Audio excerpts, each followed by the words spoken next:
Now, from CBS News Miami, this is Facing South Florida with Jim DeFede. Welcome to Facing South Florida. I'm Jim DeFede. This week, a jury in Tallahassee found that Republican State Representative Fabian Basabe sexually harassed two of his male staffers and committed battery against both of them. The jury also found Basabe defamed one of those staffers as well as that young man's mother on social media. Basabe, who represents a district that stretches from Miami Beach to Aventura, was ordered by the jury to pay the young men $450,000. Now, the sordid life of Fabian Basabe is one we first began covering on this show 3 years ago. A former reality TV star, Basabe was best known for his boorish and obnoxious behavior around South Beach. But after marrying the heiress of a lingerie fortune, Basabe used his wealth to get elected to the Florida House in 2022. Back in 2023, we were the first to report on the allegations of sexual harassment and physical abuse Basabe inflicted on his young male staffers. But this week, we heard from those men directly when they took the stand. They both described crude and repeated sexual overtures made by Basabe. Here is Basabe's former legislative aide, Nicolas Frevola, describing an incident that took place at North Beach Elementary as Frevola and Basabe were standing in the back of a classroom during career day. And I would like for you to tell the jury what he did, what he said and what he did. He whispered in my ear, I want all of that butt, and proceeded to slap my buttocks.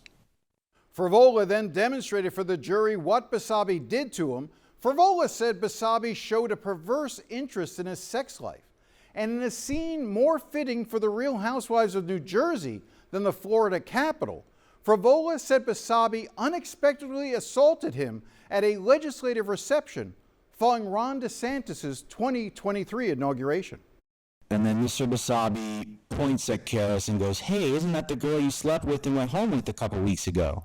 I then turned to Mr. Basabe and said, no, it's not her. And then he goes, oh, so you're cheating on her? He slapped you? He slapped me with his right hand across my face. How did this make you feel? Humiliated and embarrassed. Basabe's other victim was Jacob Cutbirth, an intern in Basabe's office. One evening, Basabe had too much to drink, and Cutbirth was asked to drive Basabe home. He described how Basabe then came on to him. I was driving on the left side because I was in the driver's seat. He was in the passenger seat, and started off with him getting his face right close to my neck and whispering in my ear. He put his hand on my thigh, and he made comments about sex with men. Cutbirth, who is not gay, said Basabe tried to kiss him that night, and he had to push him away. He said when they were in the Capitol, Basabe instructed him to flirt with him in the office because apparently it made Basabe feel special. Cutbirth said Basabe showed him a picture of a naked man that Basabe kept on his phone and that the lawmaker kept telling him he should forget his fiancée and start having sex with men. This is when Representative Basabe was asking me about my penis size. He asked me again also about, he showed some real concerns about engagement with my wife. And that's where the sports comment got brought back in as well, saying that there's less emotions involved when men have sex with other men, and that men have higher sex drives. And he also admitted that he was a bottom and was asking my preference of where I would lay in a heterosexual relationship. One of the stranger aspects of the trial was Basabe's decision to get rid of his attorneys and represent himself. And trust me when I say it did not go well. When he was confused about a point of law, you could see him scrolling on his phone using ChatGPT looking for answers. I'm kind of freaking out right now. So since the jury's out, can I just have 5 minutes to catch my breath, go to the restroom, wash my face? Yeah, we're going to take a 10-minute recess. With that, the court will be in recess for 10 minutes. Stuff like that happened throughout the trial, but even the judge had his limits, and Basabe was repeatedly admonished for bringing up issues the judge had told him were off limits. If an attorney had done half of what you have done, they would have been sanctioned, sir. You don't get a pass because you chose to represent yourself. You don't get to continue to violate court rules because you didn't go to law school. In the end, the jury took less than 2 hours to rule against Basabe and award the $450,000 to Frevola and Cutbirth. After the verdict was announced, the two young men and their attorneys hugged and broke down in tears. Afterwards, I spoke to attorney Cindy Myers, who has represented the two young men from the beginning of this case. What does this verdict represent to you? What does this verdict mean by the jury?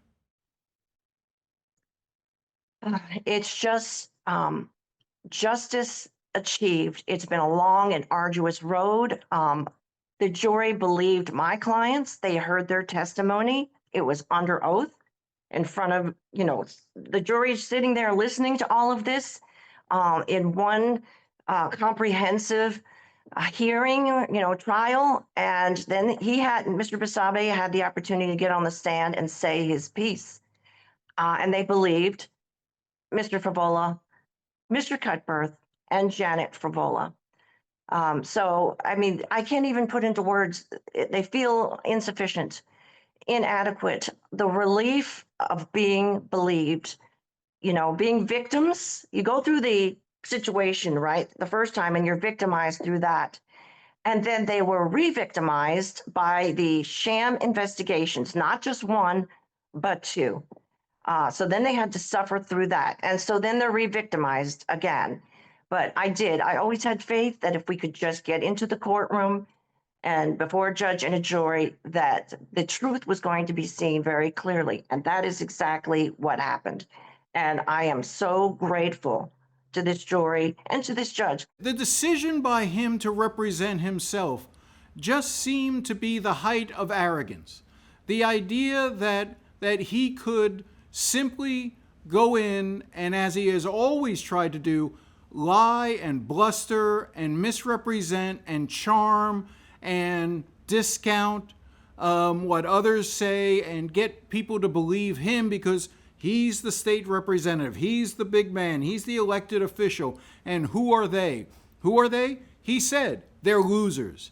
He attacked them, even on the witness stand, which was crazy to me. It was just a level of arrogance that I think that the jury was able to understand and see for themselves. And I think that did him in as much as anything. Once again, you've hit the nail on the head, Jim. You really have. So I will also note that in the Ellen Norton and Blue investigative notes, there was a page in there that Carolina Amnesty had reported to the investigators that she had had a conversation with him, and Mr. Basabe had said to her, nobody's going to believe them. Look at who I am. Look at what I'm doing. And basically a word that he likes to use, he didn't actually say this, but he's used these words before. They're peasants. Nobody's going to believe them. They're going to believe me.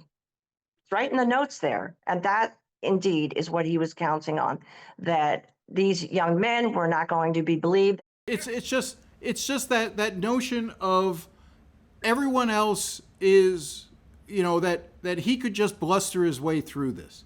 And he thought he could pull one over on a jury, and jurors, as I said before, jurors can often be smarter than you realize. They have a way of getting to the truth. I don't think in his head he saw it as blustering through. He has been pro se now, I guess it's more than a year. And he's come to hearings, he's filed things armed with ChatGPT. He was writing speeches there, off the cuff on some of these programs. He told the judge, he ran his speech, his closing argument through two programs. I think in his mind, no publicity is bad publicity because he's the center of attention. How can you be any more than the center of attention in a trial that is being live streamed? You mentioned it earlier, the idea of finally being able to achieve what you believe is justice in a case like this, what Nick and Jacob and Jeanette wanted to sort of have some sort of sense of validation. Talk to me a little bit about why that was so important. Well, as you can imagine, if you know you're speaking the truth about what happened, but you've got multiple authority figures who are continuing to silence you, and it really was not just a matter of looking the other way. It was taking an active involvement and covering up what Mr. Basabe was doing. You know, the Florida House took overt steps to help cover this up. So finally getting to the point where I know that we had crossed that threshold into the realm of justice achieved, it was a massive sense of relief. And I do this because I care about people. You know, I know some attorneys, it's their job and it's a way of making a living, but my heart is really invested in these cases. And I had to fight back tears that, you know, it was such a relief that we were finally here. And again, the fact that Mr. Frevola was right behind me and I could hear him crying, tears of joy. They were tears of joy and they were relief. You mentioned the Florida House did do an investigation, 2 investigations. We've reported about that, about how shoddy those investigations were. Both investigations turned out to be inconclusive. Representative Basabe repeatedly cited those investigations, saying he had been exonerated and cleared, lying outright about those investigations. In fact, even after the jury's verdict, he continues to lie about the nature of those investigations, claiming that he was exonerated and cleared by those investigations, and says that the only real problem why he lost this case was because he was foolish enough to represent himself. How do you respond to the statements that Representative Basabe has made since the trial? Well, he did exactly as I predicted. I warned the clients that basically I expected him to start blaming himself for representing himself. And that's exactly what he has done. So that was totally foreseeable. You know, I can't make that man tell the truth. I get the impression from him that he operates in his own little entitled, malignant narcissist bubble, and that he's going to craft his reality to suit himself. I don't know what it takes to make somebody tell the truth. This is not an accusation anymore. This is fact. Now, when this lawsuit against Basabe was first brought, he recorded a video message in which he vowed that if any of the allegations against him were proven, he would resign. This video message is my verbal contract to you, not just you, but also my family, my friends, and my entire community. Should any of these allegations ever prove true against me at any point in the future, I would resign on the spot and be held accountable. As we tape this Friday afternoon, he hasn't resigned and doesn't appear likely to, and he remains on the ballot for re-election this November. In the coming weeks, we'll have more on Fabian Basabe and how the Republican-controlled Florida House has worked hard to protect him. But first, when we come back, I interview Oliver Larkin, the Democratic Socialist candidate running in the Democratic primary against Jared Moskowitz. Stay with us.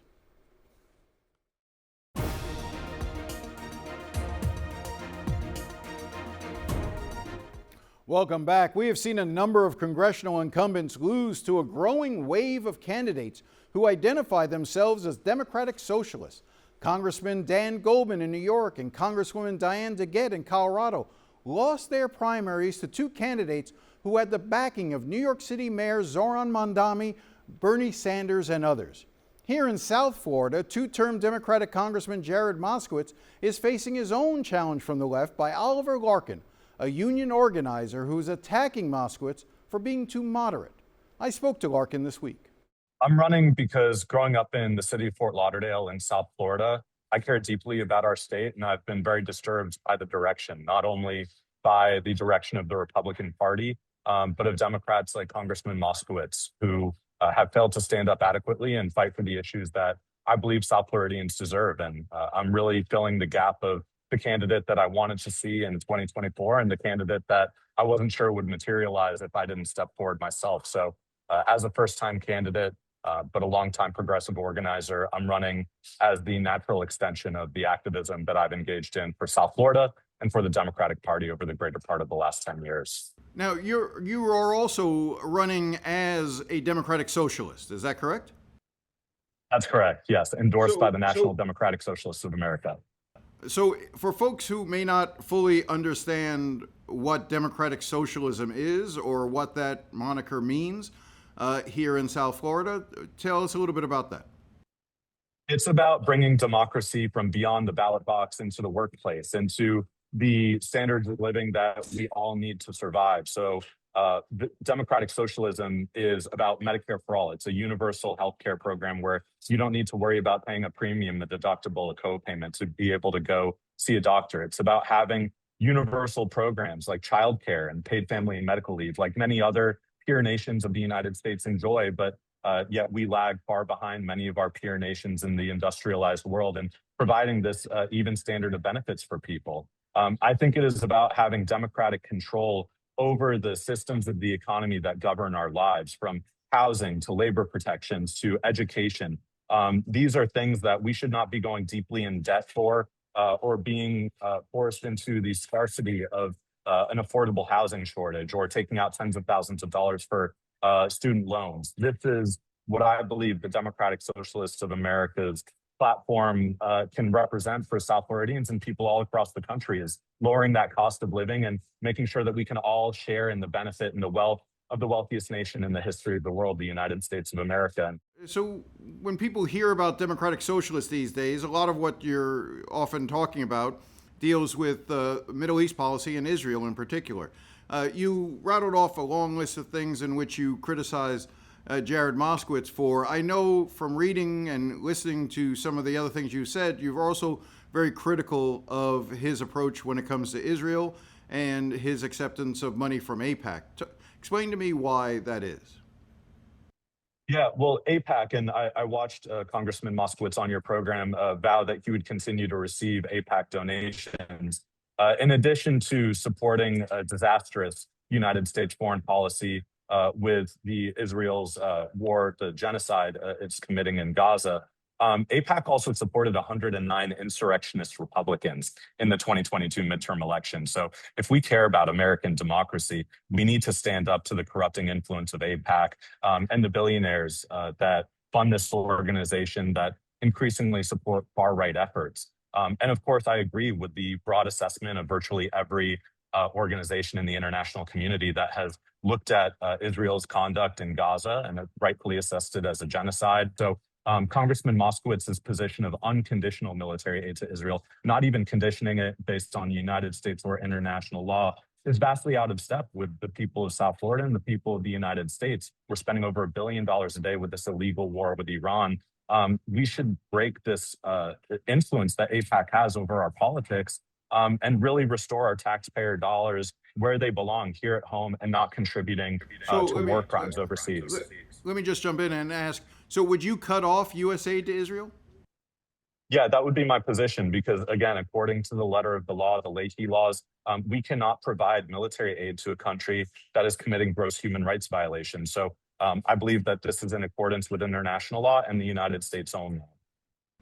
So I just want to work on that a little bit because, as you know, a large percentage, I think it's the second highest percentage of Jewish Americans are in this district. When you talk about cutting off aid to Israel, talk to me about the role that you see Israel playing today. In other words, do you accept the notion that Israel as a country is surrounded by people who want to destroy it? Let's start there. I think that what people, including the countries surrounding Israel, have advocated for is a state with equal rights for all of its citizens. And there's currently a two-tiered system of citizenship in Israel where if you are an Israeli citizen, you have the right to participate fully in the political process. If you're a Palestinian, some of those rights are denied to you.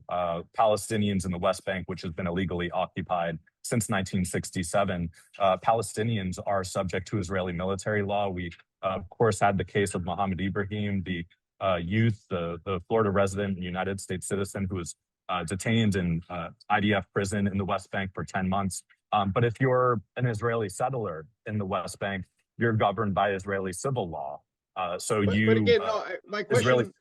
My question, though, was more specific, which is, do you accept the premise that Israel is a country surrounded by other countries that are vowed to destroy it?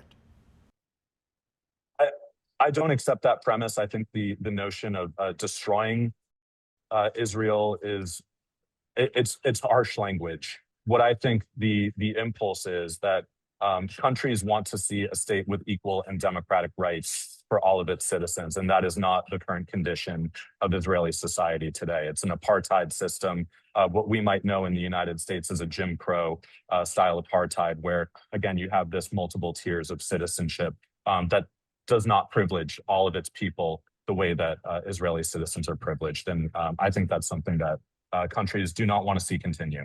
This district that's been redrawn is a district that favored Donald Trump in 2024. I think Donald Trump won it by 7 or 8 points. I can't remember right off the top of my head. 7, 8, 9, 10 points. He won it. Moskowitz, your criticism of it is that he's too moderate. Is he not the right candidate? His argument would be that he's the right candidate for this district to be able to hold this seat in Democratic hands, as opposed to losing it to a well-financed Republican that is going to end up running. How do you make the argument that you could actually hold a seat as a Democratic socialist in what is still considered a red district? Yeah, I don't think that voters that want to see this seat remain Democratic believe that we need to compromise on so many of these values. Again, the only Democrat in our state to vote for the Lake and Riley Act, Congressman Moskowitz even personally recommended a GEO Group private prison executive to lead Florida Atlantic University that's now enacted 287G agreements, as have Florida International University. I mean, these are just unacceptable positions to take. They're unconscionable, they're immoral. And I think that the mistake that Democrats have made far too often, especially in our state, in Florida, especially looking at some of the statewide election results, is believing that we need to chase this moderate Republican voter. Kamala Harris made the same mistake in 2024, campaigning with Liz Cheney and losing all 7 swing states. And I think with the plurality of non-party affiliated voters here, it's not that they're looking for you to go right down the middle and split the difference between Democrats and Republicans on every single issue. I think they've lost faith in the political process. Look at young people that are overwhelmingly registering as non-party affiliated voters rather than as members of either political party. I think there's a tremendous loss of faith in our institutions of government, and people who play both sides of the fence, like Congressman Moskowitz, failed to generate any kind of excitement or enthusiasm. And I think we're just in a race to the bottom with the continuation of Congressman Moskowitz's leadership. And my original assertion before redistricting was that this is an underperforming district where we should actually be able to perform a lot better. And the Democratic Party has been so powerless with its current leadership that they failed to be able to stand up to Ron DeSantis and Tallahassee Republicans at the state level. So we need new leadership that's going to assert a real positive, proactive vision for the Democratic Party and be able to increase our margins and win in communities like South Florida. And I think that Congressman Moskowitz has frankly underperformed what this district is capable of. We'll be right back.